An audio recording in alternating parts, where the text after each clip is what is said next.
تفسیر ضیاء القرآن 14واں پارہ۔ بسم اللہ الرحمن الرحیم۔ سورہ نحل آیت نمبر 101۔ وَإِذَا بَدَّلْنَا آيَةً مَكَانَ آيَةٍ وَاللَّهُ أَعْلَمُ بِمَا يُنَزِّلُ قَالُوا إِنَّمَا أَنْتَ مُفْتَرٍ بَلْ أَكْثَرُهُمْ لَا يَعْلَمُونَ۔ ترجمہ: اور جب ہم بدلتے ہیں ایک آیت کو دوسری آیت کی جگہ، اور اللہ تعالیٰ خوب جانتا ہے جو وہ نازل کرتا ہے، تو یہ لوگ کہتے ہیں تم صرف افطرا پرداز ہو، بلکہ ان میں سے اکثر آیت بدلنے کی حکمت کو نہیں جانتے۔ سورہ نحل آیت نمبر 101 کے پہلے حصے کی تفسیر۔ یہ درست ہے کہ شریعت کے بیشتر احکام کا نزول مدینہ طیبہ میں ہوا، لیکن اس سے یہ سمجھنا کہ مکہ مکرمہ میں ہجرت سے پہلے کوئی شرعی حکم نازل ہی نہیں ہوا قابل فہم نہیں۔ آخر یہ کیسے باور کر لیا جائے کہ ملت اسلامیہ نے 12-13 سال کا یہ طویل عرصہ کسی نظام کے بغیر گزارا ہو؟ یقیناً یہاں بھی احکام کا نزول ہوا، حالات کے مطابق ان میں رد و بدل کیا گیا، جس پر کفار مکہ کو یہ الزام لگانے کا موقع ملا۔ یہ کہنا کہ کفار نے اس امر پر اعتراض کیا کہ ایک واقعے کو متعدد بار مختلف اسلوبوں سے کبھی تفصیلاً کبھی اجمالاً کیوں بیان کیا گیا ہے، ایک چیز کو ثابت کرنے کے لیے مختلف مقامات پر نئے دلائل پیش کرنا ہرگز قابل اعتراض نہیں۔ جن واقعات کو مختلف مقامات پر مختلف انداز میں کبھی تفصیلاً اور کبھی اجمالاً ذکر کیا گیا ہے، وہ کلام کے سیاق و سباق میں اس موضوعیت سے جچے ہوئے ہیں کہ اگر مقام تفصیل کی جگہ اجمال یا مقام اجمال کی جگہ تفصیل کی جاتی تو قطعاً موضوع نہ ہوتا۔ ایک صاحب نے اس آیت کا مفہوم یہ بتایا ہے کہ کفار کو یہ اعتراض تھا کہ سابقہ کتب کی جگہ نئی کتاب کیوں نازل کی جا رہی ہے، لیکن یہاں ذکر آیت سے آیت کو بدلنے کا ہے، نہ کہ کتاب کو کتاب سے بدلنے کا، اور ان دونوں میں جو فرق ہے وہ محتاج بیان نہیں۔ سورہ نحل آیت نمبر 101 کے بقیہ حصے کی تفسیر۔ بلکہ ان میں سے اکثر آیت بدلنے کی حکمت کو نہیں جانتے، یعنی احکام کی تبدیلی میں جو حکمتیں ہیں ان میں تو یہ لوگ غور کرتے نہیں اور اعتراض کرنا شروع کر دیتے ہیں۔ حقیقت یہ ہے کہ کفار کا مقصد تحقیق حق تو تھا ہی نہیں، تاکہ وہ اپنے قول کی معقولیت اور عدم معقولیت کے متعلق سوچنے کی زحمت گوارا کرتے، بلکہ ان کے پیش نظر اعتراض برائے اعتراض تھا۔ سورہ نحل آیت نمبر 102۔ قل نزلہ روح القدس من ربک بالحق لیثبت الذین آمنوا وہدی وبشری للمسلمین۔ ترجمہ: فرمائیے نازل کیا ہے اسے روح القدس نے آپ کے رب کی طرف سے حق کے ساتھ، تاکہ ثابت قدم رکھے انہیں جو ایمان لائے ہیں، اور یہ ہدایت اور خوشخبری ہے مسلمانوں کے لیے۔ سورہ نحل آیت نمبر 102 کے پہلے حصے کی تفسیر۔ جس بے باکی سے انہوں نے زبان درازی کی، اسی قوت سے ان کا رد کیا جا رہا ہے۔ فرمایا اسے لے کر روح القدس اترا ہے اور آپ کے پروردگار کے پاس سے لے کر آیا ہے، اور حق کو ساتھ لایا ہے، جو کلام سراپا حق ہو، جس میں باطل کی ذرا آمیزش نہ ہو، اور اس کو بھیجنے والا خود آپ کا رب ہو، اور لانے والا ایک مقدس فرشتہ ہو جو ہر قسم کی انسانی کمزوریوں سے یکسر پاک ہو، نہ وہ نسیان کا مریض ہو کہ بھولنے کا امکان ہو، نہ اس کی کوئی ذاتی غرض ہو جس کی وجہ سے وہ اس میں رد و بدل کا خواہاں ہو، اور نہ وہ بددیانت اور خائن ہو، تو پھر اس کے لائے ہوئے کلام کو ماننے میں تامل کرنا اور اسے افترا کہنا ایک نادان کا ہی کام ہو سکتا ہے۔ سورہ نحل آیت نمبر 102 کے بقیہ حصے کی تفسیر۔ اور خوشخبری ہے مسلمانوں کے لیے، بر محل اور بر موقع احکام کی تبدیلی میں جو حکمتیں اور مصلحتیں ہوتی ہیں، انہیں دیکھ کر اہل ایمان کا ایمان تازہ ہو جاتا ہے، اور انہیں یقین ہو جاتا ہے کہ یہ کلام کسی علیم و حکیم ہستی کا ہے جو ہر قسم کی ضرورتوں اور مصلحتوں سے آگاہ ہے۔ یہ کتاب سراپا ہدایت ہے، اور جو اس کو قبول کرتے ہیں اور اس پر عمل پیرا ہوتے ہیں، ان کے لیے تو یہ فلاح دارین اور فوز مبین کا مژدہ ہے۔ سورہ نحل آیت نمبر 103۔ وَلَقَدْ نَعْلَمُ أَنَّهُمْ يَقُولُونَ إِنَّمَا يُعَلِّمُهُ بَشَرٌ لِسَانُ الَّذِي يُلْحِدُونَ إِلَيْهِ أَعْجَمِيٌّ وَهَذَا لِسَانٌ عَرَبِيٌّ مُبِينٌ۔ ترجمہ: اور ہم خوب جانتے ہیں کہ وہ کہتے ہیں کہ انہیں تو یہ قرآن ایک انسان سکھاتا ہے، حالانکہ اس شخص کی زبان جس کی طرف یہ تعلیم قرآن کی نسبت کرتے ہیں اجمی ہے، اور یہ قرآن فصیح و بلیغ عربی زبان میں ہے۔ سورہ نحل آیت نمبر 103 کی تفسیر۔ جب انسان بوکھلا جاتا ہے تو معقولیت کا دامن اس کے ہاتھ سے چھوٹ جاتا ہے۔ جب قرآن کریم کے متعلق ان کے تمام شبہات کا جواب دے دیا گیا اور ان کو اس جیسی کتاب نہیں تو اس کی چھوٹی سی صورت کی مانند صورت کے بنانے کے چیلنج نے جب ان کے لبوں پر مہر خاموشی ثبت کر دی، تو کہنے لگے ان کو کوئی سکھاتا ہے اور یہ سیکھ کر بیان کرتے ہیں۔ رہی یہ بات کہ سیکھتے ہیں تو کس سے، اس کے لیے کوئی جواب ہوتا تو وہ دیتے، جتنے منہ اتنی باتیں۔ کوئی کہتا بلعام لوہار سے، کوئی بنی مغیرہ کے غلام یا یش کا نام لیتا، کوئی عیش اور جبر کو استاد ظاہر کرتا۔ حسن اتفاق ملاحظہ ہو کہ ان میں سے کوئی بھی ایسا نہ تھا جس کی مادری زبان عربی ہو، سارے اجمی تھے اور سارے غلام تھے، اور ان میں سے اکثر حضور صلی اللہ علیہ وسلم کے حلقہ بغوش ہو چکے تھے۔ ان کے کافر آقا ان پر سخت ظلم کرتے لیکن ان کے پاؤں نہ ڈگمگاتے۔ اگر یہ معلم ہوتے، اگر یہ قرآن سکھانے والے ہوتے تو انہیں حضور صلی اللہ علیہ وسلم پر ایمان لا کر اپنے آپ کو سنگ دل آقاؤں کے ظلم و ستم کا ہدف بننے کی کیا ضرورت تھی؟ نیز اگر کسی سے حضور صلی اللہ علیہ وسلم سیکھتے تھے تو وہ کوئی ایک ہی ہوگا۔ کفار کا مختلف لوگوں کے نام لینا ان کے جھوٹے ہونے کی صریح نشانی تھی، اور سب سے بڑی دلیل ان کے جھوٹے ہونے کی یہ تھی جسے قرآن حکیم نے ذکر فرما دیا کہ تم جو لغت عربی کے امام ہو اور فصاحت و بلاغت کے دعوے دار ہو، تم تو آج تک اس جیسی ایک چھوٹی سی صورت بھی نہ بنا سکے۔ یہ اجمی غلام جنہیں صبح سے لے کر شام تک اپنے دھندے سے فرصت نہیں ملتی، وہ اتنے ماہر کہاں سے آ گئے کہ ایسا فصیح و بلیغ کلام سکھا سکیں جس کے ہر جملے میں علم و حکمت کے سمندر موجزن ہے۔ مبین ان کا معنی علامہ قرطبی نے کیا ہے، یعنی فصاحت و بلاغت کا اعلیٰ ترین نمونہ۔ سورہ نحل آیت نمبر 104۔ ان الذين لا يؤمنون بآيات الله لا يهديهم الله ولهم عذاب علیم۔ ترجمہ: بے شک جو لوگ ایمان نہیں لاتے اللہ تعالیٰ کی آیتوں پر، اللہ تعالیٰ انہیں ہدایت نہیں دیتا اور ان کے لیے دردناک عذاب ہے۔ سورہ نحل آیت نمبر 104 کی تفسیر۔ یہاں پھر اس حقیقت کو واضح کر دیا کہ اللہ تعالیٰ کن لوگوں کو ہدایت نہیں دیتا۔ فرمایا ان لوگوں کو ہدایت نہیں ملتی جو قرآن پر دانستہ ایمان نہیں لاتے، ناقابل تردید دلائل کے باوجود اپنی ضد سے باز نہیں آتے۔ یہی وہ بد نصیب ہیں جن کے مقدر میں گمراہی لکھ دی جاتی ہے۔ سورہ نحل آیت نمبر 105۔ انما یفتر الکذب الذین لا یؤمنون بآیات اللہ واولئک هم الکاذبون۔ ترجمہ: وہی لوگ تراشا کرتے ہیں جھوٹ جو ایمان نہیں لاتے اللہ تعالیٰ کی آیات پر، اور یہی لوگ جھوٹے ہیں۔ سورہ نحل آیت نمبر 105 کی تفسیر۔ کفار نے حضور صلی اللہ علیہ وسلم پر مفتری ہونے کا الزام لگانے کی گستاخی کی تھی۔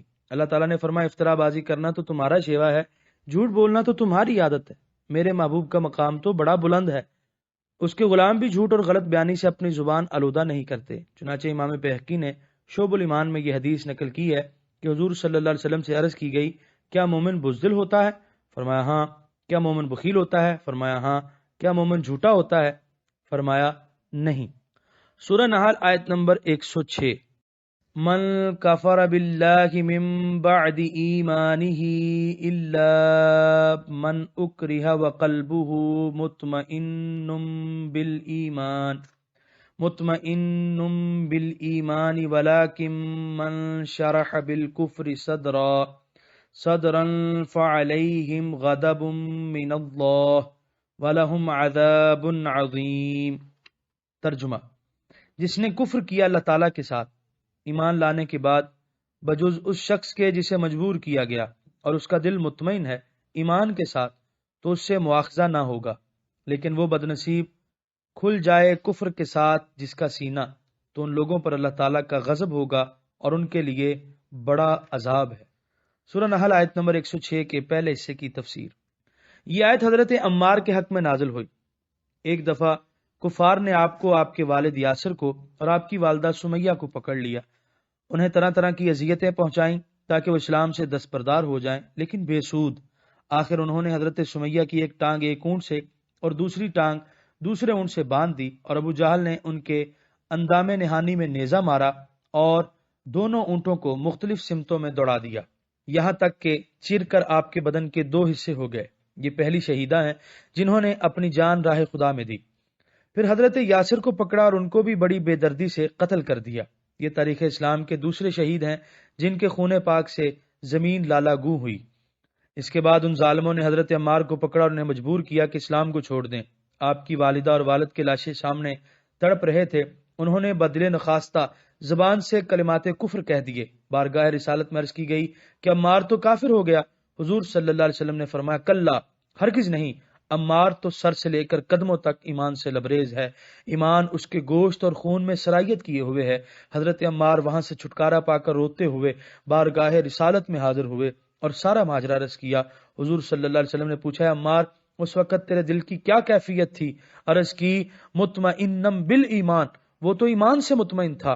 اس بندہ پرور آقا نے اپنے غلام کی اشک بار آنکھوں کو اپنے دستے کرم سے پوچھا اور فرمایا، ان عادوا لک فعد لهم لما قلت۔ اس سے معلوم ہوا کہ اپنی جان بچانے کے لیے اگر کوئی شخص کفر یا کلمہ زبان پر لائے، بشرط یہ کہ اس کے دل میں یقین اور ایمان موجود ہو تو اس کی اجازت ہے، لیکن افضل اور عظیمت یہ ہے کہ جان دے دے لیکن کلمہ کفر سے اپنی زبان کو آلودہ نہ کرے۔ جس طرح بیشتر صحابہ کرام نے اپنی جان دے دی لیکن تختہ دار پر بھی اپنے اسلام کا اعلان کرتے رہے۔ علامہ ابن کثیر نے اپنی تفسیر میں حضرت عبداللہ بن حذافہ رضی اللہ عنہ کا ایک ایمان افروز واقعہ لکھا ہے، آپ بھی پڑھیے اور غلامان مصطفیٰ علیہ التحیۃ والثناء کی جاں بازی اور سرفروشی کی داد دیجیے۔ حضرت عبداللہ بن حذافہ رضی اللہ عنہ کو رومیوں نے قید کر لیا اور اپنے سردار کے پاس لے آئے۔ اس نے آپ کو کہا کہ عیسائی بن جاؤ، میں تمہیں اپنی حکومت میں سے بھی حصہ دوں گا اور اپنی بیٹی کا رشتہ بھی دوں گا۔ آپ نے فرمایا، تو مجھے اپنی ساری دولت اور جائیداد اور سارے اہل عرب کی دولت اس شرط پر دے کہ میں ایک لمحے کے لیے بھی اپنے نبی کریم صلی اللہ علیہ وسلم کے دین سے دستکش ہو جاؤں تو پھر بھی میں ایسا نہیں کروں گا۔ اس نے دھمکی دی کہ میں تمہیں قتل کر دوں گا۔ آپ نے فرمایا، بصد خوشی۔ اس نے آپ کو سولی پر لٹکانے کا حکم دیا اور تیر اندازوں کو کہا کہ ان کے ہاتھوں اور پاؤں پر آہستہ آہستہ چوٹیں لگاؤ۔ انہوں نے ایسا کرنا شروع کیا اور اس نے پھر عیسائیت قبول کرنے کی پیشکش کی۔ آپ نے انکار کر دیا۔ پھر اس نے سولی سے اتارنے کا حکم دیا۔ پھر ایک تانبے کی دیگ کو آگ پر تپایا گیا اور ایک مسلمان قیدی کو حضرت عبداللہ کے سامنے اس میں پھینک دیا گیا اور اس نے وہیں تڑپ کر جان دے دی۔ اس دھمکی کے بعد پھر اس نے کوشش کی کہ یہ عیسائیت کو قبول کریں، آپ انکار کرتے رہے۔ آخر انہیں دیگ میں پھینکنے کا حکم دیا۔ جب جلاد انہیں اٹھا کر اس تپتی ہوئی دیگ کی طرف لے جا رہے تھے تو ثبات اور استقامت کے اس پہاڑ میں اضطراب کی ہلکی سی جھلک نہ تھی۔ جب دیگ کے کنارے تک پہنچے تو آپ کی آنکھوں سے آنسو ٹپک پڑے۔ بادشاہ کو خیال آیا کہ شاید اب اسلام کو چھوڑ کر میرا مذہب قبول کر لیں گے، اس لیے واپس لانے کا حکم دیا۔ رونے کی وجہ پوچھی۔ آپ نے فرمایا کہ میں اس لیے رو پڑا تھا کہ میری ایک جان ہے جسے رضا الہی کے لیے اس دیگ میں ڈالا جا رہا ہے۔ کاش میرے پاس اتنی جانیں ہوتی جتنے میرے جسم پر بال ہیں اور میں سب کو اپنے رب کی خوشنودی حاصل کرنے کے لیے اس عذاب میں ڈال دیتا۔ بادشاہ نے آپ کو قید کر دیا اور کھانا پینا بند کر دیا۔ کافی دن بھوکا اور پیاسا رکھنے کے بعد کچھ شراب اور کچھ خنزیر کا گوشت ان کی طرف بھیجا لیکن آپ نے ہاتھ تک نہ لگایا۔ بادشاہ نے پھر اپنے دربار میں طلب کیا اور نہ کھانے کی وجہ پوچھی۔ آپ نے فرمایا، حالت اضطرار میں اگرچہ اس کا استعمال حرام نہیں لیکن میں تجھے یہ موقع نہیں دینا چاہتا تھا کہ تو میرے ایمان کی کمزوری کے باعث اظہار خوشی کرے۔ بادشاہ نے کہا، اس طرح کرو کہ میرے سر کو بوسہ دو اور میں تمہیں آزاد کر دوں گا۔ آپ نے فرمایا، کیا میرے ساتھ سارے مسلمان اسیروں کو آزاد کر دو گے؟ اس نے کہا، ہاں۔ چنانچہ آپ نے اس کے سر کو چوما۔ اس نے آپ کو اور تمام مسلمان قیدیوں کو آزاد کر دیا۔ جب یہ سب حضرت فاروق اعظم کے پاس پہنچے اور آپ کو یہ ماجرا سنایا تو آپ نے فرمایا کہ ہر مسلمان پر فرض ہے کہ عبداللہ کا سر چومے اور ابتدا میں کرتا ہوں۔ چنانچہ آپ نے کھڑے ہو کر ان کے سر کو بوسہ دیا۔ سورہ نحل آیت نمبر 106 کے بقیہ حصے کی تفسیر۔ لیکن وہ بدنصیب کھل جائے کفر کے ساتھ جس کا سینہ۔ لیکن اگر کوئی شخص اسلام قبول کرنے کے بعد کفر کی طرف پھر لوٹ آئے اور اس سے خوشی محسوس کرے، ایسے شخص کے لیے عذاب عظیم کے ساتھ غضب خداوندی بھی ہے۔ سورہ نحل آیت نمبر 107۔ ذالک بأنہم استحبوا الحیاة الدنیا علی الآخرة وأن اللہ لا یہدی القوم الکافرین۔ ترجمہ، اس کی وجہ یہ ہے کہ انہوں نے پسند کر لیا دنیا کی فانی زندگی کو آخرت کی ابدی زندگی پر، اور بے شک اللہ تعالی ہدایت نہیں دیتا اس قوم کو جو کافر ہے۔ سورہ نحل آیت نمبر 108۔ اولئک الذین طبع اللہ علی قلوبہم وسمعہم وابصارہم واولئک ھم الغافلون۔ ترجمہ، یہ وہ لوگ ہیں مہر لگا دی ہے اللہ تعالیٰ نے جن کے دلوں، جن کے کانوں اور جن کی آنکھوں پر، اور یہی لوگ اپنے اعمال کے نتائج سے غافل ہیں۔ سورہ نحل آیت نمبر 108 کی تفسیر۔ جن لوگوں نے دین اسلام سے رشتہ جوڑ کر توڑ لیا، جنہوں نے دنیاوی زندگی کی آسائش اور آرام پر دار آخرت کو قربان کر دیا، ایسے لوگوں کو ہدایت جیسی نایاب اور بیش قیمت نعمت سے نوازا نہیں جاتا، بلکہ ان سے تو فہم و خرد کی قوت سلب کر لی جاتی ہے، دیدہ حق بین بے نور ہو جاتا ہے اور کان آواز حق سننے سے بہرے ہو جاتے ہیں۔ سورہ نحل آیت نمبر 109، لا جرم انہم فی الآخرۃ هم الخاسرون، ترجمہ، ضرور یہی لوگ آخرت میں نقصان اٹھانے والے ہیں۔ سورہ نحل آیت نمبر 110، ثم ان ربک للذین ہاجروا من بعد ما فتنوا ثم جاہدوا وصبروا ان ربک من بعدها لغفور الرحیم، ترجمہ، پھر بے شک آپ کے پروردگار کا معاملہ ان کے ساتھ جنہوں نے ہجرت کی بڑی آزمائشوں سے گزرنے کے بعد پھر جہاد بھی کیا اور مصائب میں صبر سے کام لیا، بے شک آپ کا رب ان آزمائشوں کے بعد ان کے لیے بڑا بخشنے والا، بہت رحم فرمانے والا ہے۔ سورہ نحل آیت نمبر 110 کی تفسیر۔ حضرت عمار رضی اللہ تعالیٰ عنہ اور اس قسم کے دوسرے ارباب اخلاص کے متعلق فرمایا جا رہا ہے کہ جنہوں نے فتنے میں مبتلا ہونے کے بعد اور حضور نبی رحمت صلی اللہ علیہ وسلم کی محبت میں اپنے وطن کو چھوڑا، حق و باطل کی ہر جنگ میں حق کا پرچم بلند کرنے کے لیے سر دھڑ کی بازی لگا دی، اور اس راہ میں جس مصیبت اور تکلیف سے انہیں واسطہ پڑا بڑے صبر کے ساتھ اس کو برداشت کیا، تو اے محبوب انہیں بتا دو کہ آپ کا رب غفور الرحیم ہے۔ ان آیات میں اللہ تعالیٰ نے اپنی ربوبیت کی نسبت بار بار اپنے محبوب کی طرف کی ہے۔ اس کی مٹھاس اور اس کی لطافتوں سے وہی لطف اندوز ہو سکتے ہیں جنہیں مکتب عشق میں زانو ادب طے کرنے کی سعادت نصیب ہوئی ہو۔ یہاں پر 14ویں پارے کا 20واں رکوع مکمل ہوا۔